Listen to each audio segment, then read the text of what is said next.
Well, our next guest on the show is Pashupati Advani, who's with us. Pashupati, great to have you with us on the show. You know, there's so much to discuss, but before we get started, in case you missed it and in case any of our viewers missed it, it's probably good to just put on record what the RBI governor had to say. I mean, there was a lot of grilling, straight pointed questions on whether the RBI thinks that F&O is a problem, speculating in the market is a problem, and the fact that money is moving from bank deposits into the equity market, is that a problem? Is the RBI concerned? Hear out what the governor had to say. The mismatch or the divergence between bank deposits and bank credit growth, the divergence will create, may create, let me put it this way, may create asset liability or liquidity issues, liquidity management issues. So I am only flagging this issue that because of this divergence in growth of deposits vis-a-vis growth of credit, it can potentially result in a liquidity management issue which the banks have to deal with. I am not by any chance suggesting that people should more deposits in the banks, not go for equity market. It is left to the people to decide. It's left for the investor, it is left for the saver to decide where he wants to put the money. All that I am saying is that the banks need to focus on this, mindful of this, because potentially it can create some structural challenges with regard to liquidity management. And one way of dealing with this situation is that the banks have the potential, you know, the huge network of their branches which they need to capitalize and raise their deposit levels if they have to, if they are proposing to also sustain and support their credit growth. Okay, so that was the governor pretty much, putting it out as clearly as he can. So, Pashupati, let's start there, right? Banking is the one space in the market everyone's waiting for it to fire up. And yet, right from not giving out too many personal loans to now chasing deposits and chasing the fact that money is moving to the equity markets, bankers, I think, have a lot on their hands. What do you make of these comments? And overall, I mean, would you be a buyer of some of the frontline banks at this point? There's also one more thing that you haven't mentioned, which I read in the fine print in one of the newspapers recently, which is that fintech companies have been asked to marry with banks to try and make sure that their systems match, so that their lending is done on the same kind of basis as bank lending, which I think is a good thing if it can be executed. Because according to me, it's the fintechs that are just giving loans on, just basically on computers, I can call them. And then they're taking money from the banks by refinancing. So when those computer loans don't actually happen, or there's any kind of bad loans on that, then it'll obviously come and bite the banks, but later.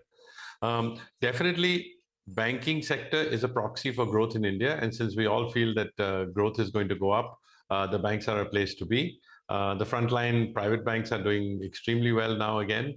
And of course, the PSU banks have done well, come off, and then we'll probably follow the frontline private banks, the way they always have. And money is coming into the index, and the banking and financials are a good solid chunk of it. I don't know exactly what it is. It's like more than 25%, I think. So you're sounding unfazed. All the concerns, including the one that you described, and yes, there was a mention of fintechs as well, and probably sort of looking at that more closely. But you're unfazed. You'd still put money in banks right now. Yeah, I think the frontline banks are okay. I just think that the problems are with the fintechs. Now, fintechs also have equity. If the fintech blows up, hey, maybe there's enough money there, maybe there isn't. We don't know yet. And so far, they're not blowing up at all, but they could. The other thing is that, all the gold loan people have got increase in gold loans. Today, gold is at 2,400 US per ounce. If it came down to 1,500, it would be crazy. But I think that at 2,400, everyone's comfortable and don't look like any kind of, loan losses are going to come from that sector. But who knows? I mean, we'll see. I hope gold doesn't drop because I'm a gold bug. So, that's me. Hi, Mr. Advani. Good afternoon. Nigel on this side, and good to see you. And as always, I recall we chatted, I think, about ABB, Siemens, as well as Zomato.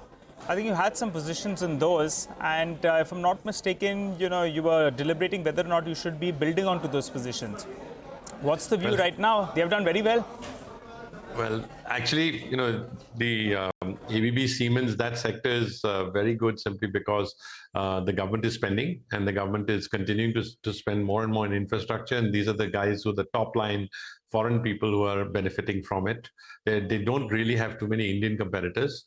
But solid money will come from abroad. Money will go into those stocks. They have come off a little bit simply because there has been some FPI selling, so I think that's probably put some pressure on some of these frontline names. Regarding Zomato, I've actually not had a position in Zomato, Nigel. Sorry, I wish I had. But at the same time, I think Swiggy is looking to do another round raise in the private market. So people are saying, would you rather buy Swiggy at say 1/3 less than Zomato, or maybe half the price of Zomato, because Zomato's got out there. And the other thing is that there was this article about Zomato having made money from bonds rather than from food delivery. So that's an interesting spin. So let's see what happens. But they're both here to stay.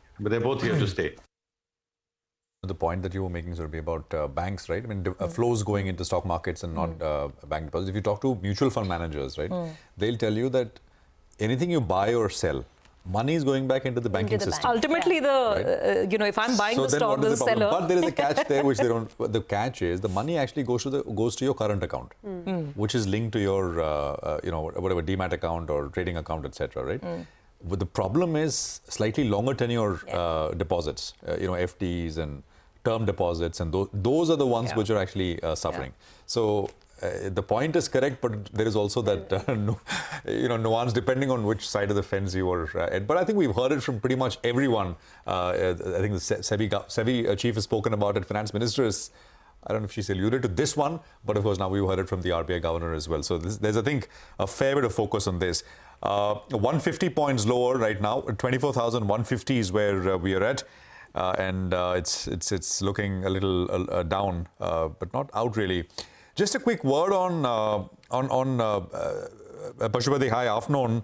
On LIC, I think the numbers are today or tomorrow.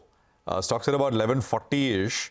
Life insurance companies generally have done quite well this year relative to other sectors. Do you like this one? Do you own it? Yeah, so I like the stock. I think that my guess is the government will probably let it float up to 1,200, 1,250 and then do an FPO, because they really need to get more stock into the market. It is the big jumbo of the industry and they've hardly sold a few percentage of it. They'll also get some money in if they do that. I also was listening to a radio station and they're saying they're looking for agents. So that means more agents, and it's becoming more fashionable to get life insurance, and more and more people are earning. And so, it's probably a good place to be. And LIC is definitely the people that sell the most number of policies.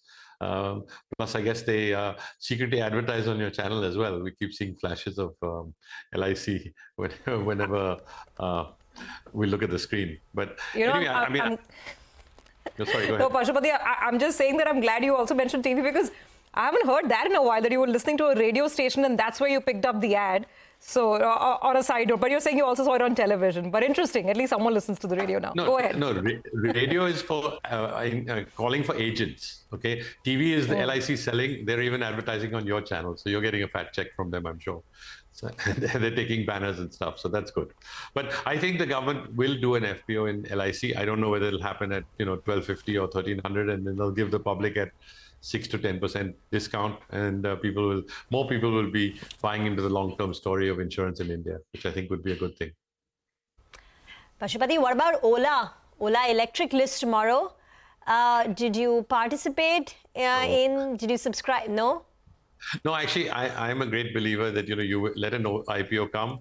You look at it 6 months to a year later. If you look at last year's IPOs, most of them are at or below the issue price. There are 3 or 4 of them that are up, and that's the time to decide whether you want to take in a position. We even saw it in things like Zomato and Paytm, where they actually came way below their offer price, and so you had that chance to do it. And so I kind of look at IPOs in that way. And the other thing is, I'm fortunately not a small investor, so investing 1-2 lakhs is kind of painful, and the larger institutions, larger amounts, the allocation is kind of painful. So I just wait for the dust to settle, if you know what I mean. But so Swiggy is going to be the only exception, right? That's where you're willing to go in pre-IPO, because you missed Zomato. Well, Swiggy's trading a lot cheaper in valuation terms to Zomato. That release is what's being offered. So let's see what happens. I mean, there are other pipes also, like NSE, like, there's a lot out there. So, you can always have those choices to put away. And we are going to put out a piece on Capital Marketplace, BSE, with Vamakshi in just a bit. BSE is doing very well. NSE, of course, people are waiting. You're waiting for when the listing happens, hopefully next year. But who knows? Numbers are looking very, very strong for all these companies. Thank you very much, Pashupati, for joining us. Great conversation as always. Page Industries numbers are at the bottom.